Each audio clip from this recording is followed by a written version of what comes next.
Physical therapy as a profession is broken, in my opinion. Is there any other healthcare profession that you would be okay with being in their room simultaneously with three or four other people taking the attention from the healthcare provider focusing on you? Right now, if you could somehow eliminate like the concern for infection and the obvious like ridiculousness of what I'm going to say, like, would you ever accept a surgeon operating on three people simultaneously? Would you ever accept your primary care doing uh, a physical or a screen on multiple people in the same room simultaneously? Of course not, because you expect your doctor to be the expert and be able to provide attention to detail and actually assess and inspect you to be able to provide a clear and accurate diagnosis, explanation, treatment for you to be able to get the outcome that you want. For some reason, physical therapy is the only profession where people just accept this as not only being the norm, but somehow being effective and correct to the point where somehow it is still covered by health insurance. And I realize that's going to anger people, but I almost believe that physical therapy should not be covered by health insurance at all because of how low the quality of the actual norm is of what people provide. And this is the reason why health insurance is completely screwed up in the first place. If you had a service where somebody is getting 1/5 of the attention, why would any insurance carrier value it to provide any type of meaningful reimbursement? Right? There are some insurance carriers that think that I am worth $30 an hour, and the patient then gets mad at us for not accepting that insurance. But I don't think that insurance carrier is crazy. Now, there's some unethical elements to insurance as how they're charging people's premiums and and coverage still decreases and reimbursement decreases. So if the patient and the clinician don't benefit from it, who's benefiting from it? The insurance carrier, whatever. But when you actually break it down, right, for them to say this is only worth $30, that is because of years of data of what the norm of what people are receiving actually is. Right, there's an element to people go for 100 visits for an ankle sprain because that place is trying to basically maximize reimbursement from an insurance. So why would they pay $300, $400, $500 a clip when what you're doing isn't getting them better? So it's an impossible thing to be able to actually show quality. You can't show quality. What are you basing it off of? PT notes? Anybody could write whatever they want, right? And again, there's another ethical dilemma there, but anybody could write whatever they want. It's like, oh, well, if you could show that you're one-on-one, it's like, okay, well, being one-on-one also doesn't guarantee quality. It doesn't guarantee that you're going to do the best things possible for this patient. So like there is no way to actually fix the system. But part of the reason why this is broken, right, which to an extent is because of the insurance world, but it really comes down to like what the gold standard of what people are actually receiving is. So on one hand, yeah, like seeing 4 to 5 people at a time, there is never a scenario where you are able to provide the best possible care in that setting. I don't care who you are. If you put me in that setting, I cannot provide what I do. It's not possible. So automatically, we rule out probably 95% of the industry just by eliminating that as being an option. I would argue that seeing multiple patients at the same time should be considered malpractice and should be illegal. And I know a whole bunch of people are going to be angry at me for saying that.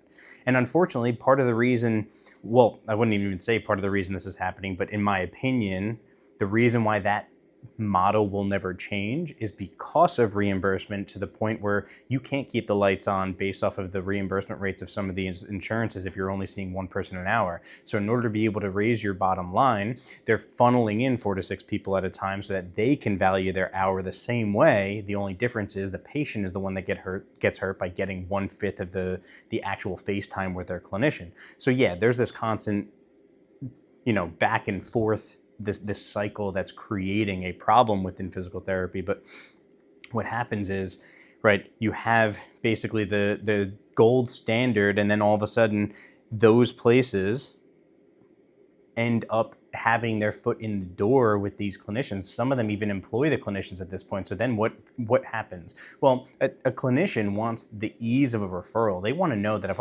I'm recommending this patient to this place, that I know that they're going to be able to see them, so that I at least know that I'm getting this person in, right? So most referrals that are coming from physicians are referrals of convenience. I'm guaranteeing you that most of your doctors don't have a single clue what the physical therapist that they're referring you to does. And that's a problem. I would never refer someone somewhere that I didn't actually know the quality of what they were receiving. I don't care about convenience. I care about actually being a healthcare provider and putting somebody or setting them up with somebody that's actually capable of helping. So most of these referrals are basically a piece of paper with a list of places behind with, names and addresses. And then they just hand you this paper and say, these are places that take your insurance. So you see, this is a system that is broken, and this is a system that is based around business, and it's based around convenience, and it's based around an overflooded system of just being able to service a whole bunch of people but not know how to service them in the best way possible. And it's a never-ending cycle, because again, the people that have their hand in the jars are the people that are calling the shots here, and they're never going to change it.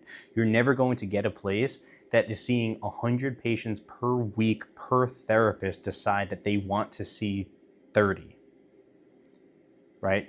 Because what's going to happen? In order to see 30 instead of the 100, in theory, they're going to have to charge 3 to 4 times more than what they are charging. If they charge 3 to 4 times more than what they are charging, now all of a sudden you completely lose a portion of the people that can't afford it. You're going to lose the people that are just going to opt in for something else that's cheaper. And you're going to actually have to justify that 3 to 4 times the price with the quality of what you're delivering. So this way, they don't have to do any of those things. They can continue to be a race to the bottom and just flood the schedules with more people. And then what happens, and I know this for a fact, right? The therapist ends up getting an incentive for every visit they see over a certain number. I know this because it was my first job. So then they are getting paid for every extra patient they add over a certain number of sessions per week. And then what that's going to do is that's going to incentivize them to be even busier. Now, really great for business, really terrible for healthcare. And what are we? We're doctors. So you have physical therapists, myself included, that are basically fighting to get the respect to be, considered a doctor in the healthcare sector. But then we're basically practicing under this this model that completely eliminates all potential skill associated with things. So then when you are that busy, what happens? Well, you need to find an easy to implement things, or an easy to implement process for the masses. If I had 5 people in here at the same time, I can't give the level of thought for each one of those 5 people per hour to actually do anything with attention to detail. So I need to create this thing that's at least like a safe to fail experiment that I can give 4 of the 5 people to do while I'm working with 1 person. And then how many weeks is it going to take for me to, burn out? I can give you that answer because, again, I left that part of the industry many years ago. So the system's broken. Physical therapy is broken.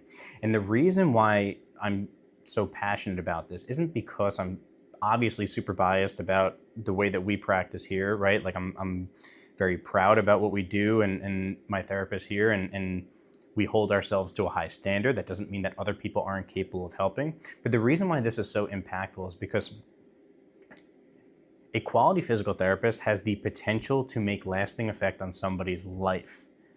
Right? I talk about this cycle all the time, right? You go to your orthopedist, they refer you to PT. The outcome in PT is going to impact the rest of your life. And here's how. Let's say you didn't get a good outcome. What's the next thing that we're all taught to do? Well, okay, we tried this. It didn't get the change we want. I got to refer you back to the orthopedist and update them on these are the things that didn't work. So now that orthopedist has to make the next decision for your health based off of the information that they have. They are not wrong. They are using the outcome to guide their next decision. All right, well, we have this injection, we have this medication, we have this surgery that could help. Maybe we do some more imaging, right? And now all of a sudden you go down that rabbit hole.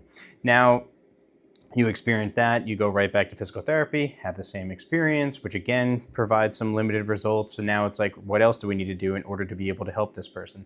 And this is constant back and forth, but the kind of cog in the wheel, so to speak, is going to basically be like, what if that experience was actually anything of even a level of competency, let alone high quality, that's actually giving people the time and attention they both need and deserve to expect them to get a change? How many things that came after it may not have been needed? Right? And we're not just talking about a single instant. We're not just talking about after a knee surgery. We're not just talking about a 65-year-old with a chronic arthritis, right? We're talking about something that starts when someone's a teenager and has that injury during a sport, and that follows them for the rest of their life. So the habits that we instill at the time that we get to be able to actually influence somebody has the ability to grow over time. Then the question becomes, what habit are we trying to teach them? What movement habit are we trying to teach them? What understanding and competency level with exercise are we attempting to teach them? And then those things have the ability to compound itself over time and dramatically impact, whether good or bad, but dramatically impact how we're able to move through our lifespan. And then it's going to impact the type of stresses we put on our body and the types of changes that occur over time, right? The SAID principle, specific adaptation to imposed demands, what basically is something that almost all personal trainers live by as a way to basically say, well, our body adapts to the stress that we put through it, and that's the reason why we get stronger over time, we get bigger over time, or whatever, we lose weight, gain weight over time. Same is true for any movement that we're able to do. So while that same principle is something that we use as a way to explain why we have to do things enough over time to create positive change, the same has the potential to create a negative influence over time too. And again, in my opinion, just based off of my experience and my own biases, physical therapy has the ability to make that dramatic of a change. It just comes down to us having to basically fix this completely broken system. So unfortunately, it puts a lot of responsibility on the patient's side of things to be able to identify these things and advocate for themselves and be able to ask the right questions and connect themselves with the right people. But I also think it puts a lot of responsibility on the clinician side, so the orthopedist, the primary care, of actually doing better research and basically saying, do I know who it is that I'm referring to? Do I have a reason based off of quality and outcomes that I actually trust this, or is this either someone that my company employs, or this is convenience because they're across the hall, or this is convenience because they take insurance? None of those things are good enough. If those things happen to be true and there's an actual proof of quality, then so be it. Great, you found the jackpot. But none of those things matter when someone says, I need this. Who is the best person possible to be able to help me solve this problem? That answer requires that question requires a very specific answer. So we all have a responsibility in this, and we all have to start to chip away at this system that is completely broken if we want people to actually have better long-term outcomes. So I could talk about this for hours. I'm going to cut it there just because I think I got my point across. But obviously super passionate about these things. Most people have absolutely no exposure to somebody that would ever speak up against these things, because most people just accept the status quo and just allow these things to continue to build over time. And then they have the ability to influence the next generation. And then what they're teaching other people is going to create the norm for themselves. So we need to get uncomfortable and actually force ourselves to think differently, which again requires a level of discomfort for a period of time until we basically, rattle the cage, so to speak, and get people to start to realize that there is something different out there. And it's not just different for the sake of being different. It's different because we're trying to improve the process and actually trying to create a model that is better suited for the patient. So hope you found this helpful. If you did, feel free to let me know below, like or comment. If there's something specific you'd like me to hit and go off on one of these tangents, please let me know. Otherwise, I will see you guys next time.